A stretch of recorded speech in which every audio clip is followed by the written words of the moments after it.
வேந்தர் டிவி நேயர்கள் அனைவருக்கும் வணக்கம். உங்கள் அனைவருக்கும் இனிய 2024 புத்தாண்டு தின நல்வாழ்த்துக்கள். இது உங்கள் அபிமான ஜோதிட சவால். நம்ம ஜோதிட சவால் நிகழ்ச்சியில வழக்கம் போல ஜீவநாடி ஜோதிடர் பாபு சார் நம்மளோட நம்ம அரங்கில் இணைஞ்சிருக்காரு. நிறைய சுவாரஸ்யமான கேள்விகள் புத்தாண்டையொட்டி கேட்க இருக்கிறோம். சாரும் பதில் சொல்ல வெயிட் பண்ணிட்டு இருக்காங்க. வாங்க ஸ்ட்ரெயிட்டா நிகழ்ச்சிக்குள்ள போயிடலாம். வணக்கம் சார். வணக்கம். வணக்கம். வேந்தர் டிவி நேயர்களுக்கும் கோடாண்டு கோடி ரசிகர்களுக்கும் இனிய ஆங்கில புத்தாண்டு வாழ்த்துக்கள். எல்லாரும் நல்லா இருக்கணும். இந்த வருஷம் ஒரு நல்ல ஒரு பாதையை நோக்கி போகணும். அதே மாதிரி எங்களோட பாதைகளையும் நல்ல வழியாக அவங்கள பின்தொடர்ந்து வரணும். அப்படி இருக்கக்கூடிய நிலைமை நம்ம எடுத்துன்னு போகிறது நல்ல ஒரு வழிகாட்டியாக இருக்கும். இந்த வருஷம் எல்லாருக்கும் ஒரு வழிகாட்டியாக இருப்போன்றதை நம்ம செய்வோம். சார், ஃபர்ஸ்ட் ஆஃப் ஆல் நான் உங்களுக்கு விஷ் பண்ணிக்கிறேன் sir. Wishing you a very very happy new year 2024 sir. நீங்கள் ரொம்ப ஹாப்பியாக ஹெல்த்தியாக இருக்கணும் அப்படின்னு நான் விஷ் பண்ணிக்கிறேன். நன்றி நன்றி. வணக்கம். எல்லாருக்குமே, எனக்குன்னு இல்லை, என் கூட இருக்கவங்களுக்கும், என்னை பார்க்கக்கூடியவருக்கும், என்னை ரசிகர்களுக்கும் எல்லாருக்கும் அதை போய் சேரட்டும். எல்லாருக்குமே ஒரு நல்ல விஷ் பண்ண மாதிரியாக இருக்கட்டும் அப்படின்றது என்னோட இந்த ஆங்கில புத்தாண்டே மாறணும். 2024 உலகம் நல்ல வழியில் மாறணும். அதே மாதிரியே மக்களோட வழிகளும் மாறணும். மக்களோட எண்ணங்கள் மாறணும். நல்ல எண்ணங்கள் வளர்த்துக்கணும். நல்ல எண்ணங்களை வளர்த்து நல்ல வழிகளை பண்ணி மக்களோட செயல் வழிகள், மக்கள் ஒரு புத்துணர்வோடு இருக்கக்கூடிய நிலைமை, எந்த ஒரு இதுலேயுமே போய் மாட்டிக்காமல், எந்த ஒரு இதில் போய் லாக் ஆகாமல் நல்ல ஃப்ரீயாக இருக்கக்கூடிய நிலைமையை எடுத்து அதுக்கான வழிகாட்டியாக நம்ம இருப்போன்றதை சொல்கிறாங்க. சார், இந்த புத்தாண்டை ஒட்டின கேள்விகளில் முதல்ல ஒரு பாசிட்டிவ் நோட்டில் ஸ்டார்ட் பண்ணணும் அப்படின்னா, இந்த 2024 நம்ம தமிழ்நாட்டில் ஒரு 3 விஷயங்கள் ரொம்ப சந்தோஷமாக அமைய போகுது அப்படின்னா எந்த விஷயங்கள் சார்?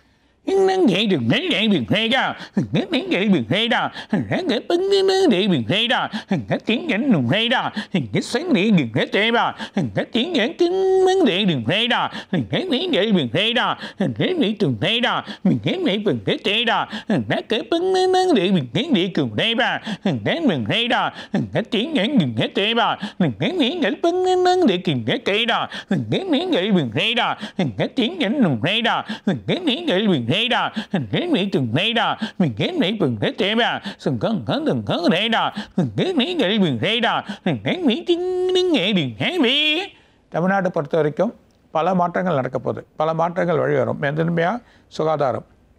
இந்த சுகாதார மேன்மையோட வழிபடுத்துவாங்க. அது மூலிமா அந்த பொல்யூஷன்ஸ் நிறைய ஆயிருக்கு. ஸோ எப்பவுமே சென்னையில் அவ்வளோ பெரிய பொல்யூஷன்ஸ் இருக்காது எல்லா ஸ்டேட்டோட. ஆனால் இப்போ திரும்ப அதிகமான பொல்யூஷன்ஸ் ஏற்பட்டுன்னு வருது. அந்த பொல்யூஷனை கண்ட்ரோலுக்கு எடுத்துன்னு வருவாங்க. அது ஒரு நல்லபடியாக மாற்றுவாங்க. அது இல்லாமல் கல்வித்துறையில் ஒரு பெரிய மாற்றங்கள் ஏற்படுறதை பார்க்க போகிறோம் அடுத்த வருஷம். சில வழிகள், சில எக்ஸாம்ஸ், சிலரை ரத்து பண்ணி சில புது வழியான வழிகள் எடுத்துன்னு வரக்கூடிய நிலைமைகள் ஏற்படக்கூடிய ஒரு வாய்ப்பு கண்டிப்பாக இருக்குன்றதை சொல்கிறார். அந்த ஒரு பலன்கள் கிடைக்கும். அது இல்லாமல் மக்கள் இந்த குப்பைகள் கொட்டுறதுனால சில வழிகள் வருது. அதனால் வழிகள் மாறக்கூடிய தன்மைகள் வரும். அந்த குப்பையில் எடுக்கிறது நல்லது. அதே நேரத்தில் இந்த பிளாஸ்டிக் சம்மந்தப்பட்டது திரும்ப பேன் பண்ணி அதுக்கான வழிமுறைகளை எடுத்துகிட்டு செயல் பண்ணுவாங்க. அதுக்கான புது வழிமுறைகள் எடுத்துகிட்டு செயல் பண்ணுவாங்க. ஏன்னா நிறைய குப்பைகள் இருக்குது, தேங்கி இருக்குது. இந்த குப்பைகளை வழினால நிறைய பொல்யூஷன், அது மூலிமா கெமிக்கல் ரியாக்ஷன் ஆகலாம். அது மூலிமா நிறைய பேருக்கு நோய்கள் பரவலாம். அந்த நோய்கள் தட்டுலேருந்து வெளியே வரதுக்கான வாய்ப்புகளை அவங்க எடுத்துகிட்டு கொடுப்பாங்க. நிறைய விதிமுறைகளை மாற்றக்கூடிய நிலைமைகள். அது இல்லாமல் பள்ளமான பகுதிகள், இந்த தண்ணீர் தேக்கத்தோட நிலையை மாறக்கூடிய தன்மை நமக்கு இருக்குது. ஸோ அதுக்கான முதன்முறையாக இந்த அடுத்த வருஷம் அவங்களோட வேலையே அதுதான். ஸோ அது தண்ணி தேக்கத்தோட நிலையை மாற்றி மக்களுக்கு சில எங்கன்னா ஒரு இடத்துல நிற்க தான் செய்யும். அது சில, ஆனால் அதை மாற்றி செயல் பண்ணிக்கூடிய நிலைமை நமக்கு வரும்ன்றதை அது இதுவாக சொல்கிறாரு. அடுத்த வருஷத்தில் கண்டிப்பாக அதை மாற்றக்கூடிய தன்மைகள் இருக்குது. சார், நிறைய எதிர்பாராத விதமான நல்ல மாற்றங்கள்லாம் சொல்லியிருக்கீங்க. ஆனால் அப்போ கூட இந்த சாலை மழைநீர் பிரச்சனை சரியாவாதா சார்?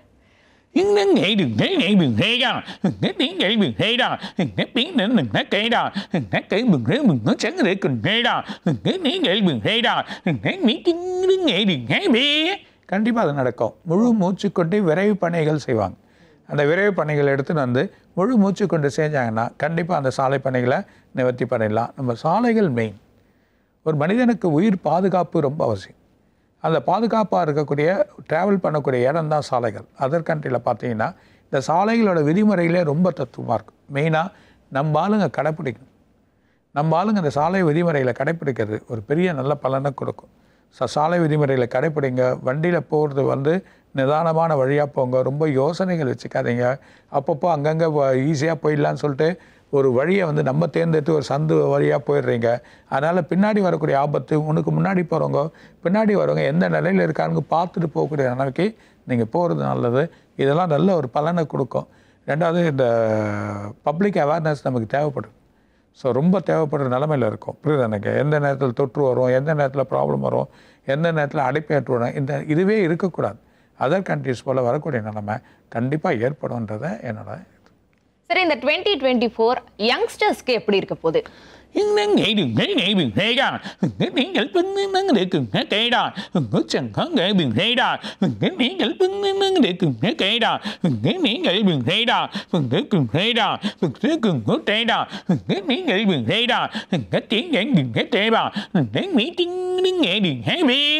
அதாவது குழந்தைகள், யங்ஸ்டர்ஸ் இவங்க எல்லாத்துக்குமே நல்லாயிருக்கும். படிப்பு தன்மை மேன்மையாகும்.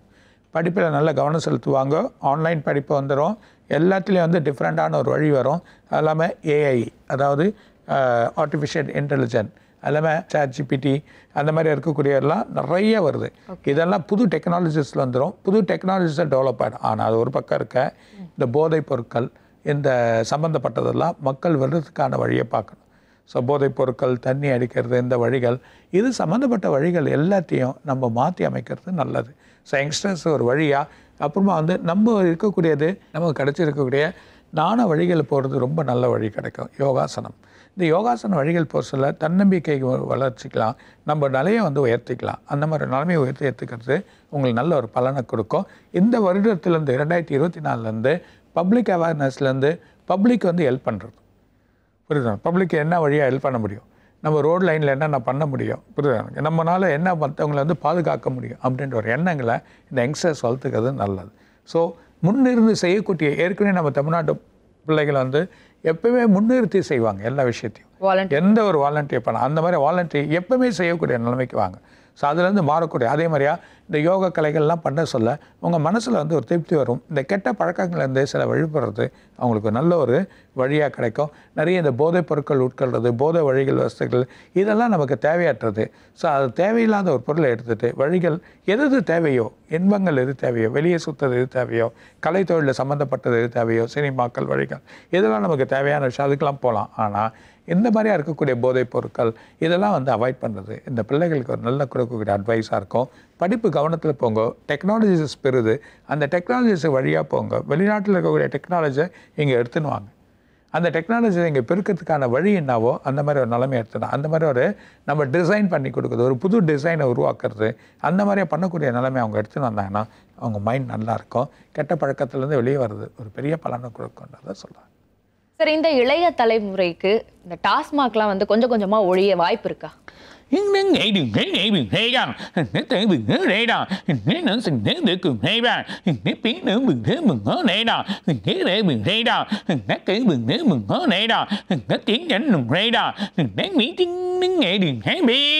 கண்டிப்பாக நமக்கு வந்து வேறு வழியான வருமானங்கள் ஒன்றும் சரியாகலை.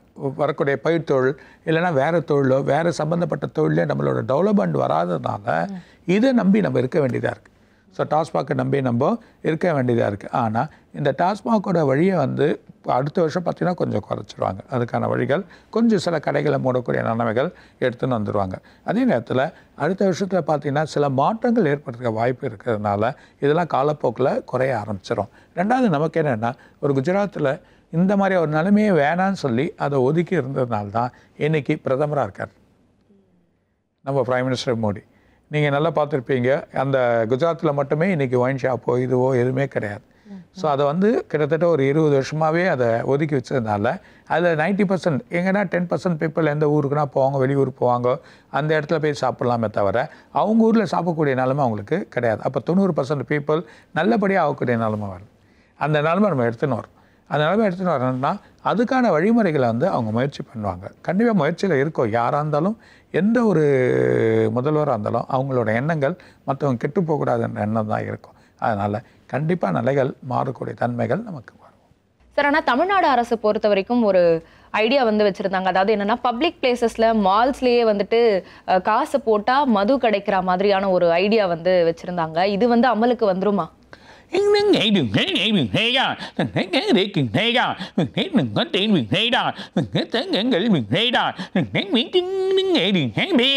அதான் இந்த வெளிநாட்டோட வழிகள் வரணும். வந்தால் தான் நல்ல பலன். ஏன்னா இது வாங்கிறதுக்கோசரம் சொல்ல, இது ஒன்றும் இல்லை, இதனால் நமக்கு எந்த ஒரு பலனும் இல்லை அப்படின்ற ஒரு நிலைமை வந்துடும். இப்போ வெளிநாட்டில் பண்ணால் அது ஒரு கேஷுவலாக எடுத்துப்பாங்க. அது வந்து எப்போனா போய் வாங்கிக்கிறது, எப்போனா வழி பண்ணுறது, அதை வந்து ரெகுலராட்டி பண்ணிக்க மாட்டாங்க. ஸோ நம்ம அதை ரெகுலாரிட்டி பண்ணக்கூடாதுன்றது தான் இந்த ஒரு திட்டமே. அப்போ அது மாதிரி எடுத்துன்னு வர சொல்ல ரெகுலாரிட்டி பண்ணுறதுனால எந்த ஒரு பிரச்சனை, அதாவது ரெகுலாரிட்டி பண்ணாமல் இருக்கிறது தான் நல்லது. ஆனால் அந்த எடுத்துன்னு வரதுனால நமக்கு பிரச்சனை கிடையாது. ஸோ மனுஷன் வந்து இதை வந்து இதுதான் வேணும், அது ஒரு பொழுதுபோக்காக தான் வச்சுக்கணுமே தவிர இதுதான் வேணும் நம்ம நினைக்கக்கூடாதுன்றது. அதுதான் நம்ம பிள்ளைகளுக்கு நம்ம சொல்லிக் கொடுக்குற ஒரு பாடமே. சரி, இந்த 2024 பெண்களுக்கு எப்படி இருக்க போகுது?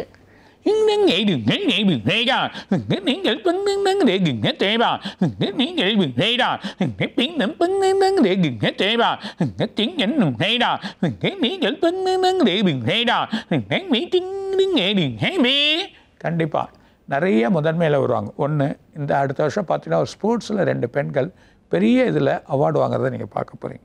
அது ஒரு முதன்மை கிடைக்கும். ஒரு நடிப்புத்துறையை முழுக்க வெளிப்படுத்தக்கூடிய ஒரு பெண் ஒரு மிகப்பெரிய அவார்டு வாங்கக்கூடிய நிலைமையை நம்ம பார்க்க போகிறோம். அந்த நிலைமை பெண்கள் முதன்மையாக இருப்பாங்க, மருத்துவத்தில் முதன்மையாக இருப்பாங்க. அதே நேரத்தில் செயல் குழு, அதே மாதிரி அரசியலையும் ஒரு பெண் வந்து ஒரு முக்கியத்துவத்தை வகிக்கக்கூடிய நிலைமை இந்த தமிழ்நாட்டிலையும் ஏற்படும், ஆல் இந்தியா லெவல்லையும் ஏற்படும். அந்த மாதிரி ஒரு நிலைமைகள் வரப்போகிறாங்க. ஸோ பெண்களுக்கு வந்து அடுத்த வருஷம் ரொம்ப அருமையாக இருக்குது. ரெண்டாவது, இண்டஸ்ட்ரியில் நல்லா இருப்பாங்க, அவங்க பண்ணக்கூடிய தொழிலில் நல்லா இருப்பாங்க, இல்லை ஐஏஎஸ் ஐபிஎஸ் எழுதக்கூடிய எக்ஸாமில் முதன்மையான வந்து அது வந்து வரக்கூடிய நிலைமை. அதுவும் பர்டிகுலராக தமிழ்நாட்டில் 2-3 பெண்கள் முதன்மையாக வந்து அது ஒரு பெரிய போஸ்ட்டில் வந்து வரக்கூடிய நிலைமையை நம்ம பார்க்க போகிறோம். அடுத்த வருஷம் 2024 பெண்களோட ஆண்டுகள். ஸோ இன்னும் 2 ஆண்டுகள். சனி எப்பவுமே தனித்து நின்னாவே பெண்களுக்கு வந்து ஒரு வலுவான ஆண்டுகள் வரும். ஸோ அதனால் இன்னும் 2 வருஷத்துக்கு 2026 வரைக்குமே வலிமையான ஆண்டுகள் தான் அப்படின்றத சொல்கிறாங்க. சார், இந்த 2024 இந்தியாவுடைய பொருளாதார வளர்ச்சி எப்படி இருக்க போகுது?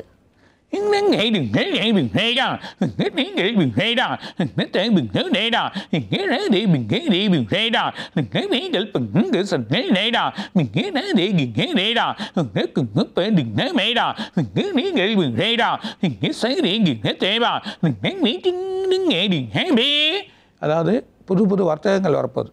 இந்த புது வர்த்தகங்கள் வந்து அதுக்கான வழிமுறைகள் நல்லா ஆகிடும். ஆனால் பிப்ரவரி மாதம் பெரிய கொலாப்ஸ் வந்து நம்மளோட ஷேர் மார்க்கெட்டில் இருக்குது. ஸோ அதனால் வர்த்தக வணிகத்தில் வந்து மிகப்பெரிய பொருளாதார தன்மைகள் ஈன்றக்கூடிய நிலைமைகள் வந்தாலும் நமக்கு குறைவுகள் ஏற்படும். அப்போது ஒரு பெரிய பிரச்சனையை க்ரியேட் பண்ண போகுது. அதில் உலகம் முழுதாவே இந்த பெரிய பிரச்சனை வந்து க்ரியேட் ஆகும். அந்த டைமில் பார்த்தீங்கன்னா பிப்ரவரியிலேருந்து 7ஆம் மாதம் வரைக்குமே நம்ம ரொம்ப கேர்ஃபுல்லாக இருக்கிறது நல்லது. 90% ஐடி ஃபீல்டு இருக்க வேலைகள் வந்து தடுமாற்றங்கள் ஏற்படும். இப்போது அடுத்த மாதமே பார்த்தீங்கன்னா உங்களுக்கு ஜான்வரியில் மிகப்பெரிய ஒரு பெரிய கம்பெனி நிறைய பேர் வேலை விட்டு எடுத்துரும். கிட்டத்தட்ட 20,000-30,000 பேர் வேலை விட்டு எடுக்கக்கூடிய நிலைமை ஏற்படப்படும். ஸோ அந்த நிலைமையை நம்ம வந்து ரொம்ப கேர்ஃபுல்லாக இருந்து மக்கள் டீல் பண்ணி அதுக்கான வழிமுறைகள் என்ன தேவையோ வேறு எந்தெந்த கம்பெனியில் வேலை கிடைக்குமோ அந்த மாதிரி வழிகள் போகிறது நல்லது. அதுமாதிரி ஷேர் மார்க்கெட்டோடு சொல்ல இந்த அரசாங்க ரீதியாக சில பிரச்சனைகள் குழப்பங்கள் ஏற்படும் ஆல் இந்தியா லெவலில்.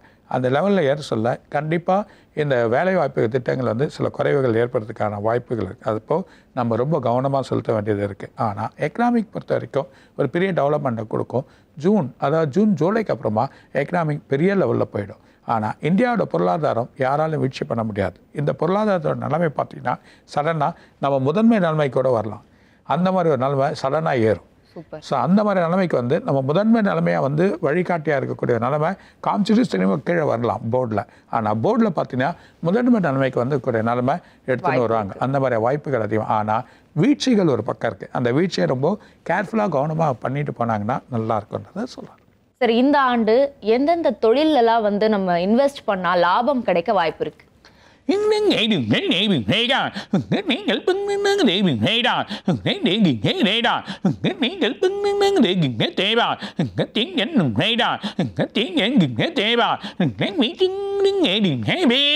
மெயினாக வந்து நம்ம இண்டஸ்ட்ரியில் பார்த்தீங்கன்னா துணி இண்டஸ்ட்ரீஸ், அதாவது டெக்ஸ்டைல்ஸ், இது வந்து ரொம்ப நல்லாயிருக்கும். இதோட வழிகள் வந்து ரொம்ப திரும்ப பழைய நிலைக்கு எடுத்துகிட்டு வந்து நல்லா டெவலப் பண்ணக்கூடிய நிலைமைகள் வந்துடும். சில இடத்துல கம்பெனி சில வழிகள்லாம் மூடுறாங்க.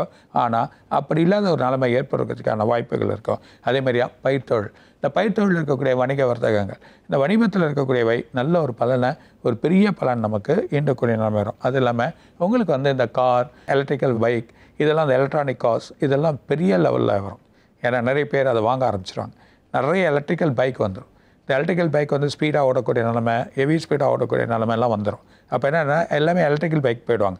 அது மூலிமா நமக்கு வந்து இந்த பெட்ரோல் தன்மை குறையிறப்போ சீப்பாக கிடைக்கக்கூடிய தன்மைகள் வரும். அப்போ எப்போவுமே ஒரு டிரான்ஸ்போர்ட் எப்போவுமே சீப்பாக ஆகிடுச்சுன்னா நம்ம நிலைகள் என்ன ஆகும்னா நம்ம கிடைக்கிற உணவுகள்லாம் கம்மியாகும். அப்போ நம்ம ஆட்டோமேட்டிக்காக நம்மளோட பொருளாதாரம் நமக்கு வளர்ச்சி வரக்கூடிய தன்மைகள் வரும். எப்போ நமக்கு வந்து 2000 நோட்டு போச்சோ அப்பயே வளர்ச்சி தான். ஏன்னா 500 கீழே இருக்க இன்னும் 500 நோட்டு கூட எடுத்துடலாம். அது 100 நோட்டாக இருந்தது தான் இன்னும் பெரிய வளர்ச்சியை நமக்கு கொடுக்கக்கூடிய நாள். அதனால் நிறைய இண்டஸ்ட்ரீஸ் நல்லா இப்போ அழிஞ்சு போன இண்டஸ்ட்ரீஸ், இறங்கி போன இண்டஸ்ட்ரீஸ் இதெல்லாம் டெவலப் ஆகிறதுக்கான வாய்ப்புகள் இருக்குது. அதே நேரத்தில் நிறைய புதிய வர்த்தகங்கள், இந்த புதிய வர்த்தகங்கள் உள்ளே வர்றதுனால நமக்கு வெளிநாட்டோட வர்த்தகங்கள் புதுசாக இன்வெஸ்டர்ஸ் உள்ளே வர்றதுனால பெரிய வர்த்தகங்களை செயலாக்க முடியும். அதனால் நீங்கள் வேணால் பாருங்கள், ஒரு பெரிய உலகத்திலே பெரிய பணக்கார இருக்கக்கூடியவரை அதோட நிலமையில் இங்கே வந்து சில புது மேனுஃபேக்சரிங்ஸ் ஆரம்பிச்சுருவாங்க. ஸோ மொபைல் மேனுஃபேக்சரிங்ஸ், அப்புறமா வந்து நமக்கு கிடைக்கக்கூடிய ஒரு எலக்ட்ரிக்கல் மேனுஃபேக்சரிங்ஸ், அதே மாதிரியா கரண்ட் நம்ம பண்ணக்கூடிய இந்த கரண்ட்டுக்கு இருக்கக்கூடிய இந்த சூரிய இதுலேருந்து எடுக்கக்கூடிய அந்த ஒரு தன்மையாக இருக்கக்கூடியதெல்லாம் நிறைய உருவாகிடும். அப்போது எல்லாமே வந்து எங்கே பார்த்தாலும் இந்த சூரியனோட கதிர்லேருந்து நம்ம எடுத்துக்கூடிய கரண்ட்டாக வர சொல்ல நமக்கு பலவிதமான பிரச்சனைகள் தீரக்கூடிய நிலமா இருக்குது. இது போகிற காலத்தில் நம்மளோட வளர்ச்சி எத்தனை போது நமக்கு தெரியாமல் நம்மளோட வளர்ச்சிகள் பெருசாகக்கூடிய நிலமா வரப்போகுதுன்றதை சொல்கிறேன். சார், இந்த ஆண்டு ஒட்டுமொத்தமாக தொழில் செய்கிறவங்களுக்கு, தொழிலதிபர்களுக்கு சாதகமான ஒரு ஆண்டாக இருக்குமா?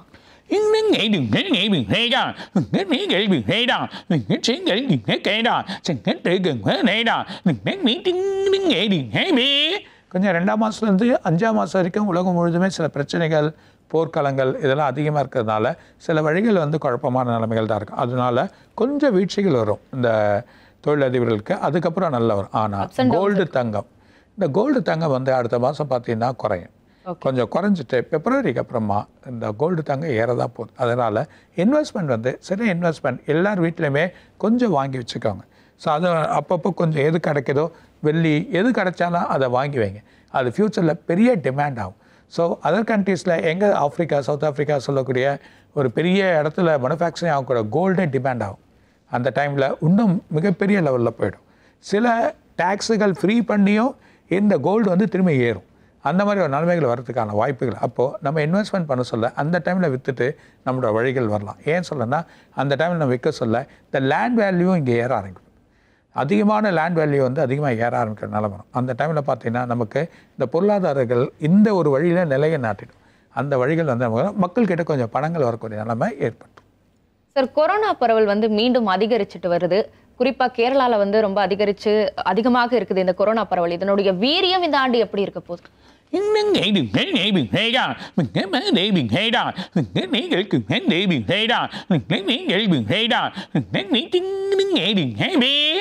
பிப்ரவரி மாதத்துக்கு அப்புறம் குறைஞ்சிரும். அதை பற்றி கவலைப்படாது. மே மாதத்துக்கு அப்புறம் இருக்காது. ஆனால் இது ஒரு பெருசாக நினைக்க வேணாம்.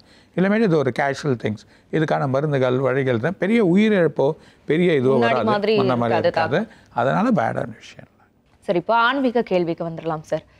எப்பவுமே வந்து சிவன் கோயிலே பார்த்தீங்கன்னா ரொம்ப பிரசித்தி பெற்ற நம்மளுடைய பாவங்கள்லாம் போக்கக்கூடிய சக்தி வாய்ந்த கோவில்கள் அப்படின்னு பார்த்தோம்னா காசி அப்படின்னு ஒன்று சொல்கிறாங்க. அடுத்து நம்ம ஊரில் தமிழ்நாட்டில் ராமேஸ்வரம். இந்த காசி ராமேஸ்வரம் இது ஏன் அவ்வளோ மகிமை வாய்ந்ததுன்னு தெரிஞ்சுக்கலாங்களா?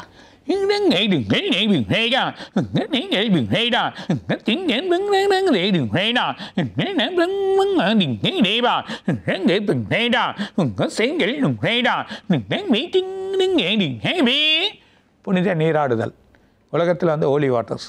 ஸோ அந்த புனித நீராடுதல்ன்றது உலகத்துக்கு எல்லாத்துக்குமே எல்லா இடத்துலையுமே பர்டிகுலர் இடத்துல ஒவ்வொரு இடத்துலையுமே உண்டு. எல்லா கண்ட்ரிலையுமே எல்லா இடத்துலையுமே கடவுள் வாழ்ந்த வழி, அந்த கடவுள் வாழ்ந்த வழியான இடமா இருக்கக்கூடிய இடத்துல எல்லாத்துலேயுமே ஒரு தண்ணியை வச்சுருப்பாங்க. எங்கே போனாலும் ஒரு குளம் இருக்கும், எங்கே போனாலும் ஒரு வழி இருக்கும். எந்த கோயிலில் போனாலும், எந்த மத சார்ந்த கோயிலில் போனாலும் அங்கே இருக்கும். ஸோ அப்படி செய்யப்பட்ட ஒரு வழியாக இருக்கக்கூடிய இடத்துல அதுதான் புனித நீராடுதல் சொல்லுவாங்க. அப்படியாப்பட்ட புனித நீராடுதல் தான் காசி. ஸோ அந்த காசியில் இருக்கக்கூடிய தண்ணி அது எப்படின்னா கயாலேருந்து தண்ணி வருது, நடுப்புறம் வந்து மண் போல் மாறிடு. காசியில் மட்டும் மண் போல் மாறிடும். அதே தண்ணி அலகாபாத் போக சொல்ல ஃபுல்லாக தண்ணியாக இருக்கும், கலர் வேரியேஷனோடு இருக்கும். அந்த மாதிரி ஒரு நிலைமை இருக்கக்கூடியது. அப்படி ஏன் வருதுன்னா காசி காதணி சிதைந்த இடம்தான் காசி. ஸோ பார்வதியோட காதில் இருக்கக்கூடிய கம்பல் வந்து கீழே விழுந்தது. சிவன்கிட்ட சொல்கிறாங்க, சிவன் தேடுறாரு. அங்கே இருக்கக்கூடிய தேவர்கள்லாம் கூப்பிட்டு தேட சொல்கிறாங்க. அது எல்லாத்தையும் போயிட்டு கலங்குறாங்க. அந்த இது கலங்கலை. ஆனால் அவங்க பண்ண ஒரு இதில் வந்து எல்லாமே கலங்கி போயிடுது. அது மண் கலங்கினா போல் இருக்கும். அதுதான் அந்த தண்ணி. அதனால தான் உலகத்தில் இருக்கக்கூடிய அத்தனை ஒரு தேவர்களும் அத்தனை தெய்வங்களும் வந்து அங்கே நின்று அதை தேடினால அவங்க பாதுகாப்பட்ட இடம் தான் அந்த காசி. அதனால தான் அந்த பாதம் அங்கே இருக்குது, எல்லாரோட பாதம் பட்டிருக்கு, எல்லாமே அந்த மண்ணில் கலந்துருக்கு. அதனால தான் காசியில் நீராடுறதுனால நம்ம உடலில் இருக்கக்கூடிய கர்மா வினைகள் தீருது. ஸோ ஒரு கர்ம வினையை தீர்க்கிறதே இந்த தண்ணி தான். இந்த தண்ணியோட வழியில் தான் கர்ம வினைகள் தீரும். நம்ம குளிச்சாவே ஒரு புத்துணர்வு வரும். டெய்லி நம்ம குளிக்கிறதுக்கு காரணமே என்னென்னா ஒரு புத்துணர்வு உடம்புல வருது. எப்போ வந்தாலும் ஒரு எனர்ஜி வரும். அந்த எனர்ஜி வந்தது தான் சாப்பிட்றதுக்கு. அதே மாதிரி தான் புனித நீராடல்ஸில் நம்ம உடம்புல ஒரு பெரிய எனர்ஜி கிடைக்கும். அதனால தான் அங்கே பாவத்தை கழிக்கிறதுக்கான வழிகளை செய்கிறாங்க. அதனால தான் அங்கே வந்து தர்ப்பணம் பண்ணுறாங்க. அதே தான் ராமேஸ்வரனை வின் பண்ணிட்டு வர சொல்ல, நீ எதுக்கு வந்து அந்த தோஷத்தை வாங்கிக்கிற, அந்த தோஷத்தை இல்லாமல் பண்ணுறதுக்குடைய நிலைமையை தான் ராமாயணத்தில் வந்து இது வந்து ராமேஸ்வரத்தில் வந்து ராமரை உட்கார வச்சு தர்ப்பணம் பண்ண இடம் தான் அந்த இடம். ஸோ அதனால தான் ராமேஸ்வரத்தில் வந்து நம்ம தர்ப்பணம் பண்ணுறோம். அதனால தான் அந்த இருக்கக்கூடிய குளங்கள் 23 குளங்கள் கடல் பக்கத்தில் இருக்குது. அந்த 23 குட்டைகள் சொல்லுவாங்க. அந்த 23 குட்டைகளிலுமே, அதாவது கிணறு சொல்லுவாங்க, அந்த குட்டைகளிலுமே பார்த்தீங்கன்னா அந்த தண்ணி டிஃப்ரெண்ட்டாக இருக்கும் டேஸ்ட். அப்போ அந்த காலத்தில் அதை கண்டுபிடிச்சி வச்சுருக்காங்க. அதில் நீராடினாவோ அந்த தண்ணி நம்ம உடம்புல பட்டாவோ நம்ம எங்கேயோ செஞ்ச பாவங்கள், எங்கேயோ வந்து நமக்கு தெரியாமல் வரக்கூடிய பாவங்கள், கண்ணுக்கு தெரியாத இருக்கக்கூடிய பாவங்கள் நம்மளை விட்டு போகுது அப்படின்ற ஒரு ஐதீகங்கள் அங்கே ஏற்பட்டிருக்கு. அதனால தான் இன்றைக்கி வரைக்கும் அந்த தர்ப்பணத்தை நம்ம அங்கே பண்ணின்னு இருக்காங்க. அது மாதிரியா இந்த காசிலையும் சரி ராமேஸ்வரத்திலும் சரி புனித நீராடுதல். அதனால தான் ஒருவர் இறந்துட்டாங்கன்னா வீட்டில் காசியில் போய் கொடுக்கணும். அப்படி காசியில் கொடுக்குறப்போ இங்கே இருக்க மண் எடுத்துன்னு போய் அங்கே வைக்கணும். ராமேஸ்வரத்தில் மண்ணை எடுத்து போய் அங்கே கொடுக்கணும். அங்கேருந்து தண்ணி எடுத்துன்னு வந்து ராமேஸ்வரத்துக்கு சிறையில் வந்து அபிஷேகம் பண்ணணும். அப்போ தான் பூர்த்தியாகும். இந்த பூர்த்தியை வந்து ஐதீகமாக வச்சுருக்காங்க. அதனால தான் புனித நீராடுதல் சொல்கிறது. இது மட்டும் இல்லை, காசி இல்லாமல் கயா, உங்களுக்கு இருக்கக்கூடிய அலகாபாத், அதே நேரத்தில் உங்களுக்கு வந்து அமர்நாத், இதெல்லாம் வந்து மானசரோபா, இதெல்லாம் வந்து போய் நம்ம பண்ணுறப்போ ஒரு பெரிய பலன் நம்ம உடம்புக்கு ஏற்படுது, ஒரு புத்துணர்வு ஏற்படுது. இன்னும் இதோட ஆயுள் விருத்திகள் வருது, நம்ம பண்ணக்கூடிய கர்மாக்கள் விலகுது. கர்மாவிலேருந்து விலகி மனசு சுத்தமாக சொல்ல இன்னும் நம்மளோட ஆயுளோட விருத்திகள் வருது. அப்புறம் எண்ணங்கள் நல்லாகி நம்ம ஆத்மா இறைவன்கிட்ட போய் சேரணுன்ற ஒரு எண்ணம் நமக்கு ஏற்படுது. அதனால தான் இந்த ஒரு பாதையை நமக்கு வகுத்திருக்காங்க. இந்த பாதை மகாபாரதத்துலேயும் இருக்குது, ராமாயணத்துலையும் இருக்குது, எல்லா இதிகாசங்களையும் அமைக்கப்பட்டிருக்கு இந்த பாதைகள் அப்படின்றத சொல்கிறாங்க. சார், நிறைய விஷயங்கள் தெரிஞ்சுக்கிட்டோம் சார். வழக்கம் போல ரொம்ப சுவாரஸ்யமா இருந்தது உங்களுடைய பதில்கள்லாம். அதே மாதிரி நிறைய பாசிட்டிவான விஷயங்கள்லாம் 2024க்கு சொல்லியிருக்கீங்க.